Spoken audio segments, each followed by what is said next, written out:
अध्यक्ष महोदय, प्रश्न क्रमांक 39,971। अध्यक्ष महोदय, छापल्याप्रमाणे.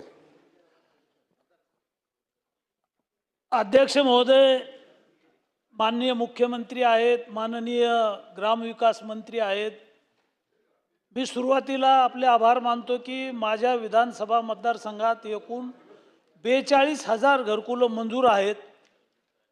गट विकास अधिकारी पवार जालना हे घरकुलाचे पैसे घेतात, 5,000 रुपयाची मागणी करतात. अशा प्रकारच्या तक्रारी माझ्याकडे प्राप्त झाल्या होत्या. मुख्य कार्यकारी अधिकारी यांच्या दालनात मीटिंग झाली. 15 दिवसाच्या आत चौकशी करू म्हणून मुख्य कार्यकारी अधिकारी यांनी सांगितलं. अद्यापपर्यंत 1 वर्ष झालं अध्यक्ष महोदय याची चौकशी झाली नाही. एक क्रमांक 2 अध्यक्ष महाराज,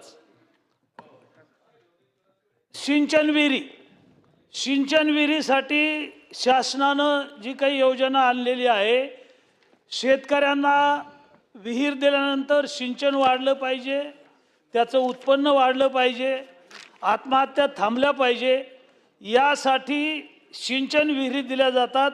या सिंचन विहिरी घेताना गट विकास अधिकारी किंवा ग्रामपंचायत अधिकारी घरपट्टी भरून घेतात, पाणीपट्टी भरून घेतात, वसुली करतात. मात्र BDO 20,000 रुपये घेतल्याशिवाय विहिरीला मंजुरी देत नाही, अशा प्रकारची तक्रार आहे.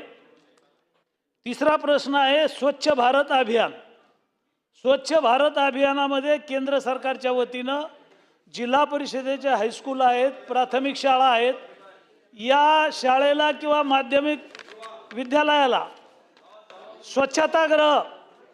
स्वच्छतागृहासाठी केंद्र सरकार पैसे देतं. त्याच्या प्रशासकीय मान्यता झालेल्या आहेत. अध्यक्ष महाराज, वर्षभरात प्रशासकीय मान्यता झाल्यापुढं काहीच झालं नाही. माननीय मंत्री महोदयांचं पत्रकार परिषदेमध्ये मी बाणेदारपणानं बोललेलं ऐकलं.